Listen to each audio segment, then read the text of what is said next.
¿Alguna vez has sentido el frío paralizante de la traición?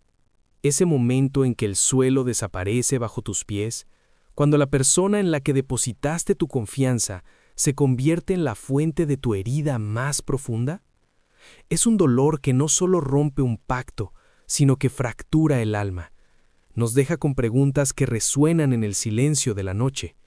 ¿Por qué a mí? ¿Cómo pude ser tan ciego? ¿Es posible sanar cuando la cicatriz es tan profunda? ¿Puede Dios realmente usar una traición, un engaño tan amargo, para forjar algo bueno en mi vida? ¿Y cómo respondo cuando el engañador es alguien de mi propia sangre, de mi propio círculo de confianza?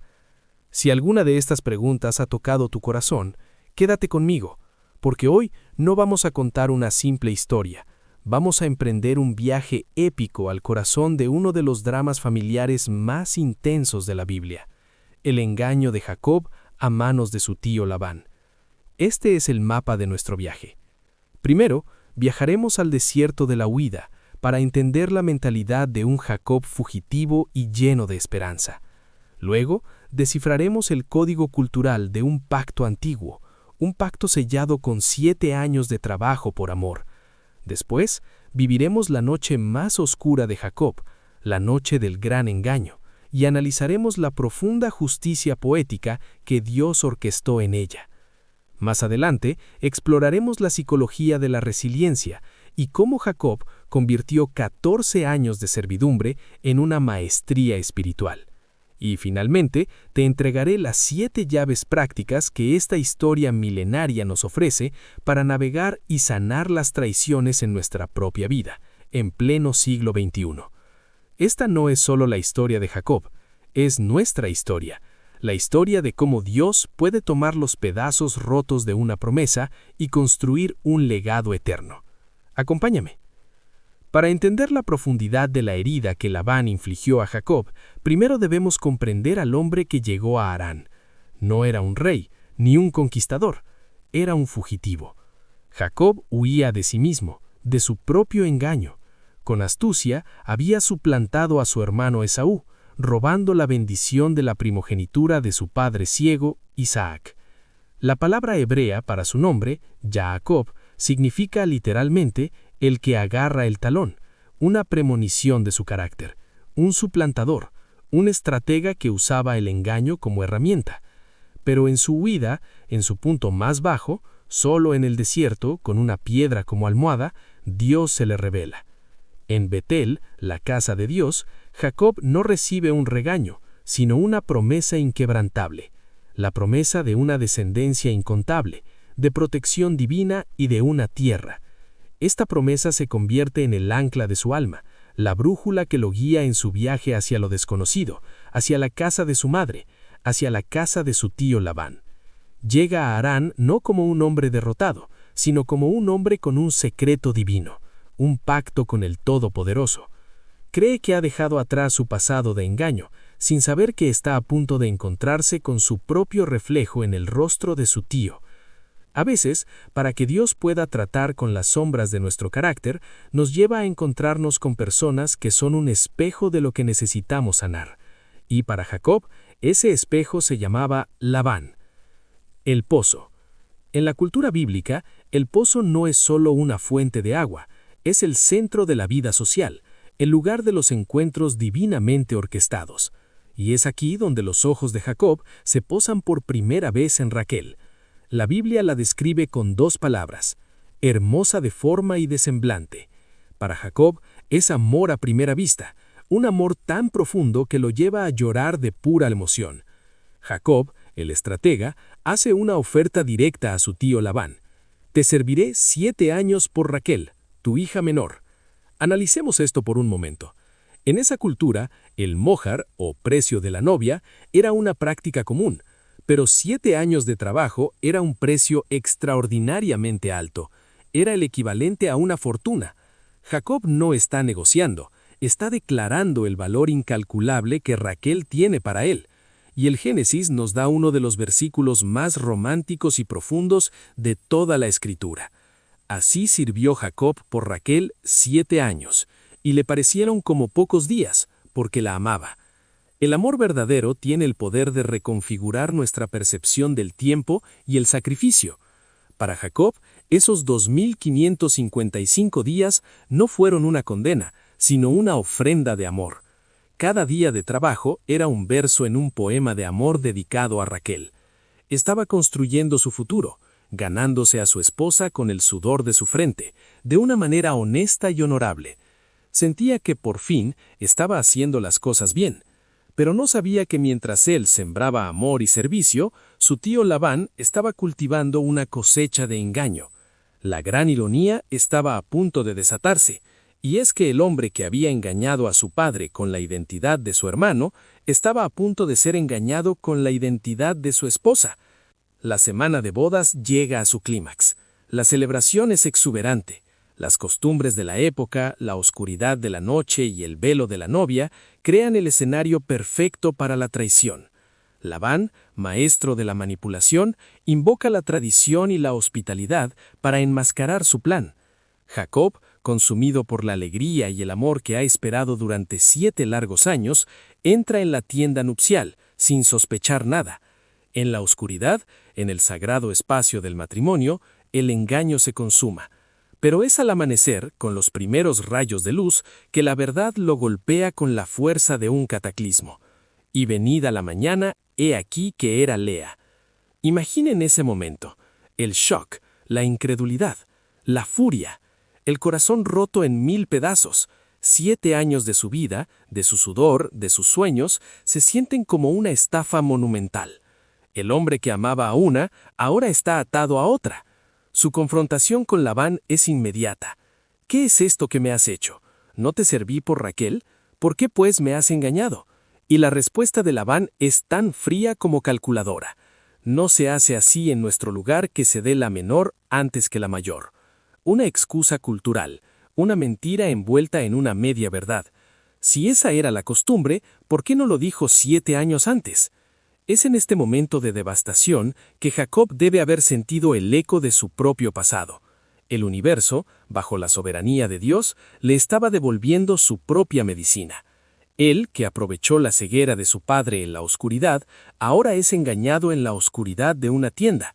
Él, que suplantó a su hermano, ahora ve a su amada suplantada por su hermana. Este es el principio bíblico de la siembra y la cosecha en su manifestación más cruda y personal. Gálatas 6:7 nos advierte: no os engañéis, Dios no puede ser burlado, pues todo lo que el hombre sembrare, eso también segará. Jacob sembró engaño, y ahora estaba cosechando una traición de proporciones épicas. Dios lo amaba demasiado bien como para dejar esa área de su carácter sin tratar. La lección había comenzado. ¿Qué haces cuando la vida te estafa? ¿Huyes? ¿Te rindes? ¿Te consumes en amargura? El Jacob de antes, el impulsivo, quizás habría huido, pero este Jacob, el que había luchado con su conciencia y se había encontrado con Dios en Betel, toma una decisión diferente. Acepta el humillante trato de Labán, trabajar otros 7 años por Raquel, 14 años en total, una sentencia que podría haber destruido a cualquier hombre. Pero Jacob no se deja destruir, se somete al proceso. Entra en lo que yo llamo la forja divina. Una forja es un lugar de fuego intenso y presión constante. Es donde el metal impuro se purifica y se le da forma para un propósito superior. Esos 14 años bajo el yugo de un jefe engañoso y manipulador como Labán fueron la forja de Jacob. Cada día era una lección. Aprendió paciencia más allá de lo imaginable. Aprendió perseverancia cuando cada instinto le decía que abandonara. Aprendió a depender de Dios para la justicia, porque la justicia humana le fallaba, constantemente. Labán cambió su salario 10 veces, buscando siempre cómo explotarlo. Aprendió a ser un administrador astuto, no con el engaño para su propio beneficio, sino con la sabiduría de Dios para proteger a su familia y prosperar en un ambiente hostil. Y mientras era forjado, Dios cumplía su promesa. En medio del dolor, de la rivalidad entre las hermanas, su familia crecía. Lea le dio hijos, Raquel finalmente también, las siervas. En 20 años, el fugitivo solitario se convirtió en el patriarca de una nación. Dios estaba obrando a través del caos, tejiendo su plan maestro incluso con los hilos rotos del engaño de Labán. Jacob aprendió la lección más difícil. El propósito de Dios para tu vida es más poderoso que los planes malvados de las personas en tu contra. Como diría José, su propio hijo, muchos años después, ustedes pensaron hacerme mal, pero Dios lo encaminó a bien. Una de las verdades más incómodas y transformadoras de esta historia es el principio del espejo. A menudo, las personas que más nos irritan, que más nos hieren, son aquellas que reflejan una faceta de nosotros mismos que no hemos sanado o reconocido. Labán fue el espejo de Jacob. Jacob era astuto. Labán era más astuto. Jacob manipuló una situación familiar para su beneficio. Labán hizo lo mismo, a una escala mayor. Jacob usó la tradición, la venta de la primogenitura, para su ventaja. Labán usó la tradición, la boda de la hija mayor, para la suya. Ver a Labán en acción debió ser para Jacob como ver una versión exagerada y grotesca de su propio pasado. Y no hay nada que nos lleve más al arrepentimiento que ver nuestros propios defectos magnificados en otra persona, especialmente cuando somos las víctimas de ellos. Esto nos lleva a una pregunta de introspección profunda para nosotros hoy. Cuando alguien te traiciona, ¿puedes, en un momento de honestidad brutal, reconocer alguna semilla de esa misma acción en tu propio pasado? Quizás no en la misma escala, pero el mismo espíritu. ¿Has sido desleal? ¿Has manipulado la verdad? ¿Has puesto tus intereses por encima de una promesa? La justicia de Dios no siempre es un castigo, a menudo es una pedagogía. Es una lección diseñada para purificar nuestro corazón. Al permitir que Jacob probara el amargo sabor de su propia medicina, Dios no lo estaba castigando, lo estaba sanando. Lo estaba liberando de la identidad de Jacob, el suplantador, para prepararlo para su nuevo nombre, Israel, el que lucha con Dios y vence. No puedes luchar limpiamente con Dios si todavía tienes las manos sucias por el engaño de Labán. La historia de Jacob no es una reliquia antigua, es un manual de supervivencia espiritual para el corazón traicionado. De su viaje de 20 años, podemos extraer 7 llaves maestras para abrir la puerta de la sanidad y la restauración. Llave número 1. Reconoce el dolor, pero evita la amargura. Jacob confrontó a Labán. No reprimió su ira ni su dolor. Es vital validar tus sentimientos, pero no permitió que la amargura echara raíces y envenenara su alma durante 20 años. La amargura te mantiene encadenado a tu ofensor. Llave número 2. Busca el espejo, no solo la culpa. En lugar de solo señalar a Labán, pregúntate, Señor, ¿qué me estás tratando de enseñar sobre mí mismo a través de esta dolorosa situación? Esta es una pregunta de madurez espiritual que acelera la sanidad. Llave número 3. Enfócate en la promesa, no en el problema. Jacob se aferró a la promesa de Betel. En tus momentos más oscuros, aférrate a las promesas de Dios para tu vida. Su propósito es más grande que tu dolor actual. El engaño es un capítulo, no es toda tu historia. Llave número 4. Sigue cumpliendo tu parte con excelencia. Jacob no saboteó su trabajo. Sirvió a Labán con tal integridad y habilidad que Labán mismo admitió que había sido bendecido por causa de Jacob. No dejes que la traición de otro contamine tu carácter. Trabaja como para el Señor. Llave número 5. Aprende a establecer límites firmes. Después de 20 años, llegó el momento de partir. Jacob, guiado por Dios, estableció un límite definitivo con Labán. Perdonar no significa permitir el abuso continuo.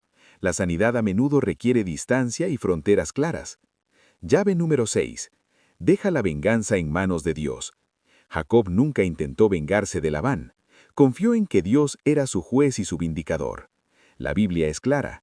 Mía es la venganza, yo pagaré, dice el Señor. Libérate de esa carga. Llave número 7. Entiende que la restauración de Dios es mayor que la pérdida. Jacob perdió 7 años, pero ganó una familia, una nación. Ganó una inmensa riqueza y, lo más importante, ganó un carácter transformado. Confía en que lo que Dios te devolverá será infinitamente mayor y mejor que lo que perdiste. El engaño de Labán fue sin duda una de las experiencias más dolorosas en la vida de Jacob. Fue una herida profunda, infligida por un familiar en un momento de máxima vulnerabilidad. Pero no fue el final de su historia. Fue el crisol que lo definió. Sin la traición de Labán, Jacob quizás nunca habría enfrentado las sombras de su propio corazón. Sin esos 20 años en la forja, nunca habría desarrollado la paciencia y dependencia en Dios necesarias para convertirse en el padre de las 12 tribus. El engaño no lo destruyó, lo cinceló. El dolor no lo amargó, lo preparó. Hoy, si estás navegando por las aguas turbulentas de una traición, recuerda a Jacob. Tu dolor es real y válido, pero no es tu destino final. Dios está obrando aún ahora en medio de tu confusión y tu herida. Está usando la presión para purificarte, la injusticia para enseñarte sobre su justicia, y la pérdida para prepararte para una restauración mayor. No permitas que la acción de otra persona secuestre el propósito de Dios para tu vida. Y si hay algo que quiero que te lleves hoy, que resuene en tu espíritu, es esto.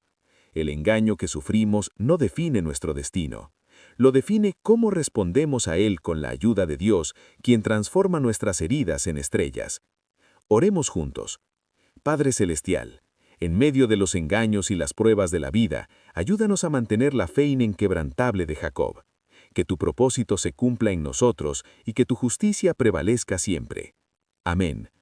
Si esta historia y estas lecciones han resonado en tu corazón, te invito a ser parte de nuestra comunidad de Una Gota de Inspiración. Suscríbete al canal, activa las notificaciones y, lo más importante, comparte en los comentarios cómo has visto a Dios obrar en medio de una situación difícil en tu vida. Tu testimonio puede ser la gota de esperanza que alguien más necesite hoy. La historia de Jacob nos enseñó cómo Dios usa el engaño que sufrimos para moldearnos. Pero ¿cómo empezó todo? ¿Cuál fue el acto original que puso en marcha esta cadena de consecuencias? En nuestro próximo video, retrocederemos en el tiempo para analizar uno de los momentos más controvertidos y fascinantes de la Biblia. El engaño de Jacob a su padre Isaac para robarse la primogenitura de su hermano. Descubriremos las capas de disfunción familiar, la desesperación y la soberanía divina detrás de este acto que cambió la historia para siempre. No te lo puedes perder.